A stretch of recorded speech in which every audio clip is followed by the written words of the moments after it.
Hello guys, आज हम फिर से बात करेंगे कुछ टर्मिनोलॉजीज़ के बारे में जो कल कुछ रह गई थी कल की वीडियो में। आज उसको कंटिन्यू करते हैं। टर्मिनोलॉजी बात करते हैं हम डायस्टोलिक प्रेशर। क्या होता है diastolic pressure? Diastolic pressure, diastolic pressures मतलब कि डायस्टोलिक का मतलब कि मैं समझा रहा हूँ जी। ये मान लो कि एक हार्ट है, ये हार्ट के चैम्बर हैं, right atrium, right ventricle, left atrium और लेफ्ट वेंट्रिकल। जब सिस्टोलिक का मतलब ये होता है क्योंकि जब ये दोनों लेफ्ट राइट वेंट्रिकल और लेफ्ट वेंट्रिकल सिस्टोलिक मतलब कि शिथिल होते हैं, मतलब कि अपनी विश्राम की अवस्था में होते हैं, उस कंडीशन को हम बोलते हैं डायस्टोलिक। मतलब कि एक बार जो प्रेशर करने के बाद जो एटा के थ्रू मतलब इसमें एक बार प्रेशर करने के बाद फिर जो विश्राम कंडीशन में आते हैं, मतलब जो वेंट्रिकल्स रहते हैं, मतलब जो एट्रियम रहते हैं, उनसे जो ब्लड वेंट्रिकल्स में आने की इस ड्यूरेशन को हम क्या बोलते हैं? डायस्टोलिक। तो डायस्टोलिक प्रेशर क्या होता है? डायस्टोलिक प्रेशर वह होता है जबकि डायस्टोलिक प्रेशर वो होता है जब जो दोनों वेंट्रिकल जब अपने विश्राम की अवस्था में रहते हैं,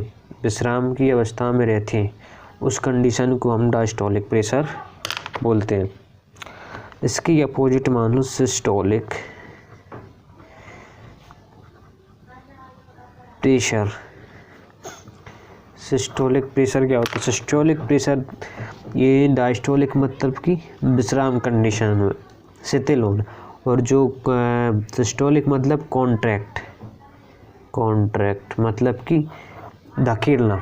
जो दोनों वेंट्रिकल हैं, दोनों वेंट्रिकल कॉन्ट्रैक्ट होंगे, जो लेफ्ट वेंट्रिकल के द्वारा एओर्टा के थ्रू ऑल बॉडी में ब्लड जाता है। तो इसके द्वारा लगाया गया प्रेशर जो ब्लड वेसल्स, इसके द्वारा लगाया गया प्रेशर जो ब्लड वेसल्स की दीवारें होती हैं उन पर लगाया गया प्रेशर को हम सिस्टोलिक प्रेशर कहते हैं। ठीक है, ये तो थर्ड हम पढ़ेंगे हाइपरटेंशन।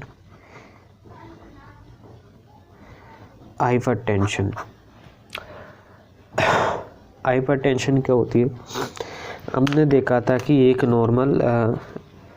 नॉर्मल पर्सन होता है, उसका ब्लड प्रेशर कितना होता है? 120/80 mmHg, मतलब कि एक नॉर्मल का ब्लड प्रेशर होता है। अप्रॉक्सीमेटली हम कितना मान लेते हैं? 140 नॉर्मल मान लेते। लेकिन जो 140 से एबव मतलब 140 mmHg से एबव होता है, उसे हम क्या बोलते हैं? हाइपरटेंशन। हाइपर मतलब इसका देखो, हाइपर मतलब ज़्यादा, इसके अपोजिट मान लो हाइपो मतलब कम। हमने क्या लिया? ये तो सॉरी गाइस, ये जो सिस्टोलिक होगा, डायस्टोलिक हम कितना लेते हैं? 90। ये 140 वो ले लिया और 90 हम, ये 80 की जगह ये 90 हो जाता है, तो ये 90 लेते हैं हम डायस्टोलिक में। सिस्टोलिक में लेते हैं 140। इनसे अधिक हो जाता है तो उसे हम हाइपरटेंशन कहते हैं। लेकिन जब हाइपोटेंशन में क्या होता है? हाइपोटेंशन में जो सिस्टोलिक एंड डायस्टोलिक प्रेशर होता है, जो नॉर्मल का अपना कितना रहता है? 120/80, ये नॉर्मल है। हाइपोटेंशन लिख देता हूँ गाइस। हाइपोटेंशन जो 120/80 से कम होना, मतलब कि 100 इससे कम होना, उसे हम हाइपोटेंशन कहते हैं। फिर एक और आता है रेस्पिरेटर क्या होता है?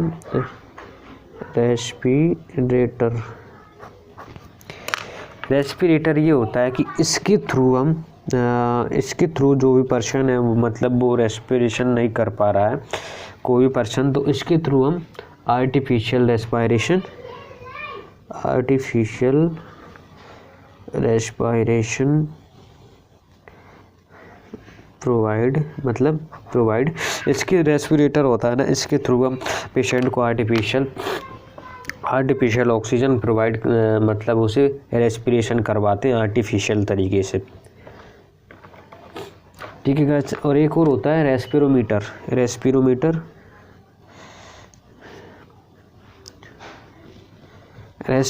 क्या होता है, ये जो होती है ना रेस्पिरेशन को नापने की, मतलब एक कोई पर्सन है वो कितनी ब्रीथ कर रहा है, 1 मिनट में कितनी बार ब्रीथ कर रहा है, उसको मेजरमेंट करने के लिए हम इस इंस्ट्रूमेंट का उपयोग करते हैं, उसको हम क्या बोलते हैं, रेस्पिरोमीटर।